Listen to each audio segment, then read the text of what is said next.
10% దూరం అయితే అది అతివేగంగా అంతరించిపోయిన భాష.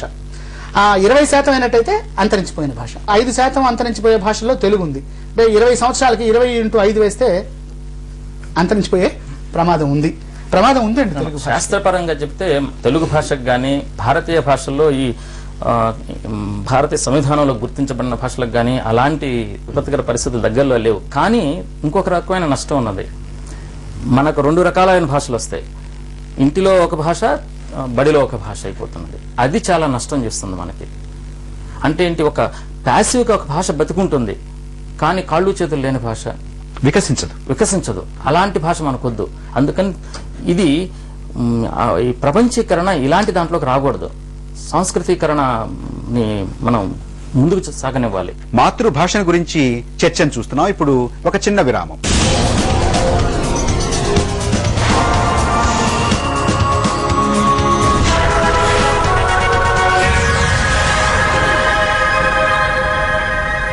శాస్త్రంలోని అన్ని ముఖ్యమైన విభాగాలు అందరికీ చేరువలో image hospitals, Ameerpet. Phone number 23750000. Madhapur phone 23116666.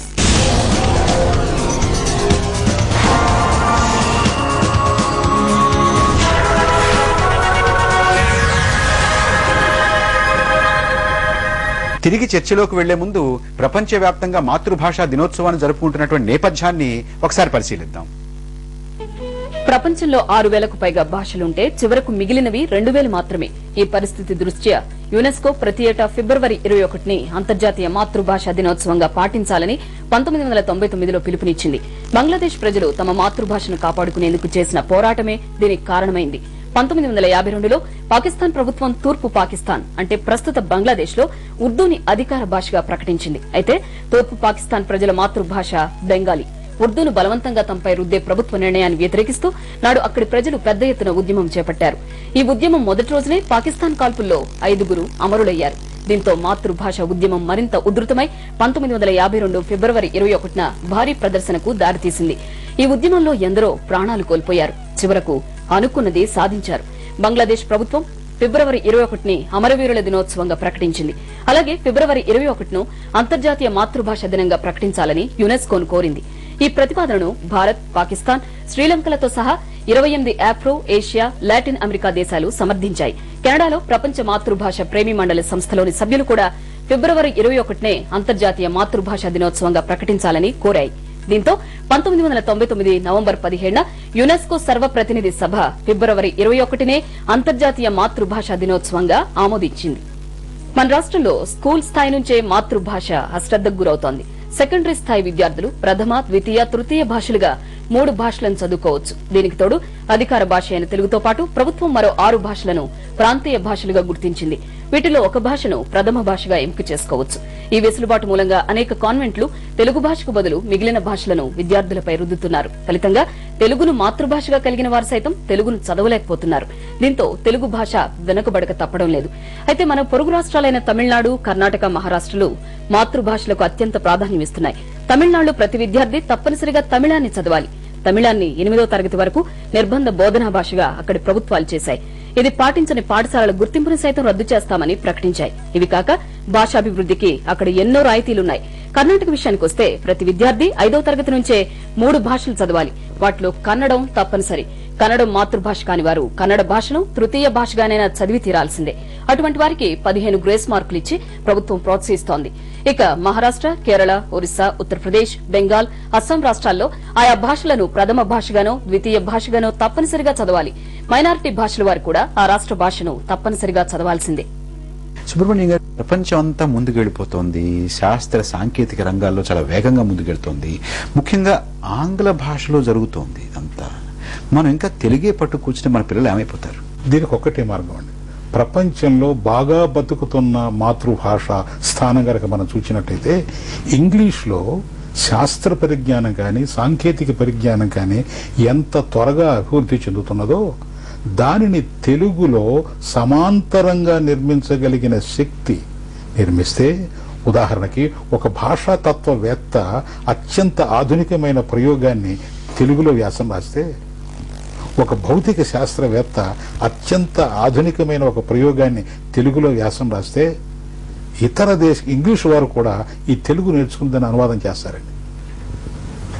ఇంగ్లీష్లో చేస్తే సులభం, మనం ప్రపంచంలోకి అమాంతం దొరకచ్చు అని అనుకుంటూ వెళ్ళిపోతున్నాం. కానీ నా మాతృభాషకు కూడా ప్రపంచంలో అత్యంత గౌరవం ఉన్న భాష వంటి గౌరవం రావాలి అన్న అస్తిత్వం, ఆత్మాభిమానం భాషాపరంగా ఉంటే అది తప్పకుండా అభివృద్ధి చెందుతుంది. ఎందుకంటే పిల్లవానికి ఒక స్థాయి లోపట అండర్స్టాండింగే చాలా ప్రధానం. ఇంజనీరింగ్ చదువుకోవాలన్నా, కంప్యూటర్లు చదువుకోవాలన్నా తెలుగులో అయితే అవుతుందా? బోధనా విషయం లోపట మెథడాలజీ ఎక్కడ ఇంపార్టెంట్, కంటెంట్ ఎక్కడ ఇంపార్టెంట్. ప్రైమరీ ఎడ్యుకేషన్ లోపట మెథడాలజీ ఇంపార్టెంట్, అంటే బోధనా పద్ధతి ఇంపార్టెంట్. పిల్లవాని యొక్క ఇంటికును బడికుండే దూరం ఎక్కువ ఉండకూడదు. అంటే ఇంటిలో ఏ భాషతోనైతే పిల్లవాడు వస్తాడో అదే భాషతో ఎత్తుందో పిల్లవానికి స్కూల్లో ఉంటే ఆ భాషను ఉపయోగించి ఉపాధ్యాయుడు ఒక కాన్సెప్ట్ చెప్తే ఈజీగా అర్థమవుతుంది. పిల్లవానికి ఎప్పుడైనా సబ్జెక్టు రావాలంటే తన మాతృభాషలోనే చెప్పాలి. అక్కడ అంటే సృజనాత్మకత మాతృభాషలో నేర్చుకుంటేనే వస్తుంటారా? కవితా ప్రసాద్ గారు, మన భాషకి పద సంపద ఇంత పెద్ద పెద్ద విషయాలని, సాంకేతిక శాస్త్ర విషయాలని వ్యక్తీకరించేటటువంటిది ఉందా? ఖచ్చితంగా ఉందండి. ఎంత మాత్రం సందేహం లేదు. నిస్సందేహంగా తెలుగు భాషలో ఏ సాంకేతిక పదాన్ని అయినా సరే హాయిగా వ్యక్తం చేయొచ్చు. ఉదాహరణకి చూద్దాం, రేడియో యాక్టివిటీ అనే పదం ఉంది. ఇంతకుముందు తెలుగు మామూలుగా మీడియం రాసేవాళ్ళు రేడియో యాక్టివిటీకి ట్రాన్స్లేషన్ పదంగా రస్మియుద్గారత అన్నారు. దానికన్నా తేలిక పదాలతో మాస్టర్ గారు చెప్పినట్టయితే వాళ్ళ బయాలజీలో కానీ సకసేరుకాలు, అకసేరుకాలు ఇలాంటివి మనం వాడుతూ ఉన్నాం. పద సంపద పెంచడం అంటే సంస్కృత భాషను తీసుకొని తెలుగులో పెట్టడమే కాదు. ఒక చిన్న ఉదాహరణ చెప్తాను. విశాఖపట్నం ఒక ఓడను తీసుకొచ్చారు. ఆ ఓడ ఏం చేస్తుందట, సముద్రపు ఒడ్డున ఇసుకని మొత్తాన్ని తీసి దాని ఇంగ్లీష్ లో పేరు డ్రెడ్జింగ్ కటింగ్ మిషన్. దీన్ని ఏమనాలి, పల్లెటూరు వాళ్ళతో పనిచేయించుకుంటూ రావాలి. పెద్ద పెద్ద భాషా శాస్త్రవేత్తను పిలిపించారు. డ్రెడ్జింగ్ కటింగ్ మిషన్ పలకట్లేదు, దీన్ని ఏమనాలంటే ఆయన ఏదో సముద్ర అది అంత తెలుగులో మాట్లాడు. ఒక కూలివాడు వెంబటే దానికి పేరు పెట్టాడు. ఒరే మనకు రేపటి నుంచి తవ్వోడ వచ్చిందంటరా అన్నాడు. తవ్వోడ, తవ్వేటటువంటి ఓడ. చైనా భాషకి వెళ్తే ఇప్పుడు ఎంబీబీఎస్ చైనాలో చేయాలన్నా సరే చైనాలోనే చేసుకోవాలి. రష్యాకు వెళితే ఖచ్చితంగా రష్యా నేర్చుకుని రష్యాలో డిగ్రీ సంపాదించాలి. వీటన్నిటికంటే ఉన్నతమైనటువంటి ప్రమాణాలు కలిగిన భాష తెలుగు భాష. ఎటువంటి దాన్నైనా సరే తెలుగులో వ్యక్తం చేసేటటువంటి పద సంపద ఉన్నది, అభివ్యక్తి ఉన్నది, ఖచ్చితంగా చేయొచ్చు. 100 సంవత్సరాల క్రితం ఇంగ్లీషు భాష లోపల సైన్స్ పదాలన్నీ కూడా లాటిన్ భాషలో ఉండేవి. సామాన్యమైన మనుషులతో మాట్లాడుతున్నప్పుడు చదువు చెప్పుట వలన సామాన్యమైన పదాలు ఎత్తుందో మీకు ఇంగ్లీష్ భాషలో వచ్చినాయి. ఇవాళ ఇంగ్లీష్ పదం వల్ల వచ్చినాయి. ఇంగ్లీష్ యొక్క పదజాలం కూడా ఒకనాడు ఏర్పడింది కాదు, అది బండ రాసిన కొద్ది ఎత్తున్నదో నున్నగా అయితే ఉంటుంది. అంటే రామయ్య గారు, మన గనక ప్రయత్నం చేస్తే మన ప్రయోగశాలల్లో, మన విశ్వవిద్యాలయాల్లో, మన తరగతి గదుల్లో, మన న్యాయస్థానాల్లో, మన కార్యాలయాల్లో తెలుగుని మనం పూర్తిగా వాడుకోవచ్చు. ఖచ్చితంగా వాడుకోవచ్చు. సుబ్రహ్మణ్యం గారు, మనకి తెలుగు విశ్వవిద్యాలయం ఉంది, తెలుగు అకాడమీ ఉంది, అధికార భాషా సంఘాలు ఉన్నాయి, తెలుగు సమాఖ్యలు ఉన్నాయి, అనేక ఉద్యమాలు ఉన్నాయి. ఇంతమంది తెలిసినటువంటి వాళ్ళు మీరు అందరూ ఉన్నారు. ఎందుచేత ఈ పరిస్థితి? ఒకటండి, ఒక చెట్టుకు వేరు తల్లిదండ్రులైతే వాళ్ళు కనుక బిడ్డల్ని తెలుగులో అభివ్యక్తి సంపాదింపగలిగిన శక్తి కలిగిన వ్యక్తిత్వంగా మా బిడ్డ తయారు కావాలి అని అనుకోకపోతే ఆంధ్రమా ఆంగ్లమా ఏది అభివ్యక్తిని ఇస్తుంది అని అనుకున్నప్పుడు అభివ్యక్తి ఇవ్వగలిగిన మాతృభాష ఆంధ్రమైతే దాన్ని పక్కన పెట్టి ఆంగ్లానికేమో ప్రాధాన్యం ఇచ్చి ఇటు ఆంధ్రంలోనూ ఆంగ్లంలోనూ అభివ్యక్తిని కోల్పోయి ఇంగ్లీష్ నోటు రాయలేక తెలుగు నోటు రాయలేక ఉభయ భ్రష్టులైపోతున్నారు. ఇట్టి ద్వంద్వ స్థితి కొడుకులకును కూతుళ్లకు ఏర్పాటు చేస్తున్నది ప్రభుత్వమా తల్లిదండ్రుల? ఉద్యోగాలు ఇవ్వలేదు కాబట్టి. ఎందుకంటే తెలుగులో చదువుకున్న వాళ్ళకి, అంటే మాతృభాషలో విద్యాభ్యాసం చేసిన వాళ్ళకి ఉద్యోగాలు రిజర్వేషన్ ఇవ్వాలి. అది ఇచ్చిన రోజున ప్రత్యేకంగా మార్పు వస్తుంది, తప్పకుండా మార్పు వస్తుంది. ఇవాళ ప్రభుత్వం తెలుగు చెప్పొద్దని అంటలేదు. ఇవాళ తెలుగు పాడైపోవడానికి, మాతృభాషకి తెలుగు మీద ప్రేమ కలకపోవడానికి కారణం ఏంటి?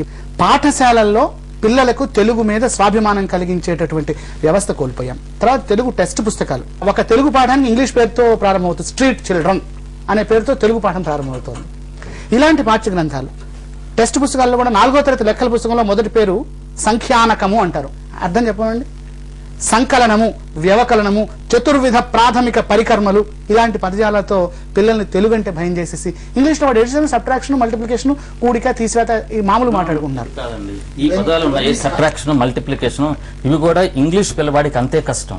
దాని వలన పిల్లవాడు తెలుగు నేర్చుకోవడానికి ఏమీ అభ్యంతరం లేదు, అసలు ఏమీ అడ్డు రాదు. కావలసిన నేను తెలుగులో చదువుకుంటే రేపు పొద్దున్న నాకు ప్రభుత్వం ఉద్యోగం చూపిస్తుందా? ఎందుకు చూపించడం లేదు? అది నేను దానికి పట్టం కట్టాను, నాకేంది ఆ హక్కు ఎందుకు ఇవ్వటం లేదు అని ఈ రోజు ప్రశ్నించాలి మనం. రామయ్య గారు, ఇది ఆర్థిక సమస్య గాని అంతే, ఇది తప్పకుండా సంస్కృతి సమస్య కాదు. ఒక రిక్షా కార్మికుడు నా పిల్లవాడు ఇంగ్లీష్ మీడియంకి వెళ్ళాలనుకున్నాడు. ఎందుకు వెళ్ళాలనుకున్నాడు? తనలాంటి జీవితం చిన్న పిల్లవాడు రాకూడదని. అంటే తెలుగులో చదువుకుంటే అది కలుగుతుందని భయం కలుగుతున్నది. ఇలాగే అన్నం దొరకదు నా కొడుకు అనే అభిప్రాయం మనం కలిగజేశాం. ఉమామహేశ్వర గారు, దీన్ని మార్చగలవా? మార్చేటువంటి పద్ధతి ఉందా? ఏం చేయాలి? ఉన్నదండి. జపాన్ లో నిన్న సాయంత్రం 5 గంటలకి కొత్తగా విజ్ఞానం అక్కడ సృజనాత్మకం అయితే యూరోప్ లో అది రేపు ఉదయం జపనీస్ లో వచ్చేస్తుంది. ఎట్లా వస్తున్నది? ఇంగ్లీష్ పదాలు, టెక్నికల్ టర్మ్స్ అట్లాగే ఉంటాయి. అంటే వాటిని ఇంగ్లీషు లేకుండానే జపాన్ లోను, రష్యాలోను, జర్మనీలోను, ఫ్రాన్స్ లోను, చైనాలోను ఉన్నతమైనటువంటి విద్యా, శాస్త్ర, సాంకేతిక రంగాల్లో ప్రగతి సాధిస్తున్నారు. మాతృభాష అనువాదం ఇమీడియట్ వెంటనే అనువాదం జరుగుతుంది. మనం ఆ పరిస్థితి తెచ్చుకోవాలంటే ఏం చేయాలి? నిన్న వచ్చిన విజ్ఞానానికి ఇవాళ అనువాదం జరగాలి. అది మాతృభాషలో వెంటనే కొత్త గవాక్షాలను ఓపెన్ చేస్తుంది. మన కృషి లోపం ఉంది. కృషి లోపం ఉన్నది. అది కృషి లోపానికి కారణం ప్రభుత్వమే. కవితా ప్రసాద్ గారు, ముందు మాతృభాష మీద అభిమానం పెరగాలంటే తరగతి గదిలో బోధించే ఉపాధ్యాయులు తెలుగు భాషా సౌందర్యాన్ని, తెలుగులో అభివ్యక్తిలో ఉన్నటువంటి గొప్పతనాన్ని పిల్లలకు బోధించాలి. అసలు అభివ్యక్తి కుదురుతుంది అనే విశ్వాసాన్ని కలుగజేయాలి. తర్వాత ప్రభుత్వం ఏం చేయాలంటే ప్రతి షాప్ మీద కానీ 4 రోజుల కూడల్లో కానీ ప్రతి చోట ప్రతిదీ తెలుగులో తప్పనిసరిగా రాయాలి. అంతేగాని ఆర్టీసీ బస్సుల్లో తెలుగు అంకెలు వేసేసి కన్ఫ్యూజ్ చేయాల్సిన పరిస్థితి ఏమీ లేదండి. ప్రతిదీ తెలుగులో కనిపిస్తూ ఉండాలి. 4 తెలుగు వాళ్ళు కూర్చున్నప్పుడు తెలుగులోనే మాట్లాడుకుంటుండాలి. ఆ స్వాభిమానాన్ని చేస్తే తెలుగు తప్పనిసరిగా ఉంటుంది, భవిష్యత్తు హాయిగా ఉంటుంది. సుబ్రహ్మణ్యం గారు, ప్రభుత్వంలో ఎన్ని మార్పులు తీసుకొచ్చినా, ఎన్ని చట్టాలు తీసుకొచ్చినా తన పిల్లవాడిని తెలుగువాడిగా తయారు చేసుకోవలసిన సంస్కారం కుటుంబంలో ఏర్పడకపోయినప్పుడు ఈ సంస్కరణ రావడం చాలా కష్టం అండి. ప్రజల్లోనే ఒక చైతన్యం రావాలి. ఈ చైతన్యం రావడానికి వారు అన్నట్లుగా నీకు తెలుగు చదువుకుంటే ఉద్యోగం గ్యారంటీ అనే వాగ్దానం లేదు. అంటే మన సంస్థలు వాటి బాధ్యతలు నెరవేర్చకుండా, మన ఉపాధ్యాయులు వాళ్ళ బాధ్యతలు నెరవేర్చకుండా, పద సంపద పెంచుకోకుండా, నిఘంటువులు లేకుండా, పారిభాషిక పదకోశాలు లేకుండా, ఒకటి తెలుగు చదువుకున్న వాడికి ఒక ఉద్యోగం వస్తుంది, వాడి కనుపు నిండుతుంది అనే ఆర్థికమైన మాటను విశ్వవిద్యాలయాలు ఇవ్వలేవు, తెలుగు అకాడమీ ఇవ్వలేదు. ఎవరివ్వాలి అంటే ప్రభుత్వం కూడా ఇస్తుందా, ఇచ్చి నిర్మించుకుంటుందా చెప్పలేం. కానీ ఈ తెలుగు మాట్లాడిన వాడికి, చదువుకున్న వాడికి ఒక జీవన భృతి అనేది జరుగుతుంది అనే ఒక ఆర్థిక వ్యవస్థను సృష్టింపవలసిన కర్తవ్యం మాత్రం ప్రజల మీద ఉంది. అది ప్రభుత్వం ద్వారా సాధిస్తుందా లేక ఉద్యమం ద్వారా సాధిస్తుందా అన్నది ప్రజలే నిర్ణయించుకోవాలా. ఒకవేళ ఇటు సంకల్పం లేని ప్రభుత్వాన్ని ఎన్నుకుని ప్రభుత్వం చేయలేదని భావించుకోవడం ప్రయోజనం లేదు. రామయ్య గారు, ఏం జరగాలి, ఏం చేయాలి? ఈనాడు మనం చదువంతా కూడా అమెరికా కోసమే చదివిస్తున్నాం, అది సర్వీస్ సెంటర్స్ కోసమే చదివిస్తున్నాం. కాబట్టి అమెరికా వాడు రేపు గ్రీక్ చదువుకోమంటే గ్రీక్ చదువుకుంటాం మనం. అమెరికా వాడు కూర్చోమంటే కూర్చుంటాం, లేవమంటే లేని స్థితికి మనం వచ్చినాం. ఏ దేశంలోనైతే ప్రొడక్షన్ పడిపోతుందో ఆ దేశం యొక్క భాష, సంస్కృతి నాశనం అవుతుందని మనం చేస్తున్నాం. చైనా బతుకుడానికి కారణం వాళ్ళు ప్రొడక్షన్ సెంటర్ మీద పెట్టారు. చైనా వ్యాపారం అంతా కూడా వాళ్ళ దేశం యొక్క ప్రొడక్షన్ నే వాళ్ళు ప్రచారం చేసుకున్నారు. కానీ మనమంతా ప్రొడక్షన్ సెంటర్ మూసేసి సర్వీస్ సెంటర్ తోని మన యొక్క ఇండెక్స్ పెంచుకోదలుచుకున్నాం. అయితే దేశంలో ఉండే సంస్కృతి అంతా కూడా పోయే అవకాశం ఉన్నదని మనం చేస్తున్నాం. ప్రపంచవ్యాప్తంగా మాతృభాషల గురించి చాలా పెద్ద ఎత్తున ఆందోళన జరుగుతోంది. అయితే ఏ రకమైనటువంటి వివాదము యుద్ధ వాతావరణం లేనటువంటి మన తెలుగు భాష కూడా ఇవాళ చచ్చుపడిపోయిందా అనేటటువంటి ఆందోళన చాలా మందిలో వ్యక్తం అవుతోంది. ప్రభుత్వము, సమాజము, సంఘాలు, ప్రజా సంఘాలు కూడా దీని గురించి నడుం కట్టి మన మాతృభాషని రక్షించుకోవాలి, మన పిల్లల్లో ఉన్నటువంటి సృజనాత్మకతని మరింతగా పెంచుకోవాలి. ఈ చర్చని ఇంతటితో ముగిద్దాం. నమస్కారం.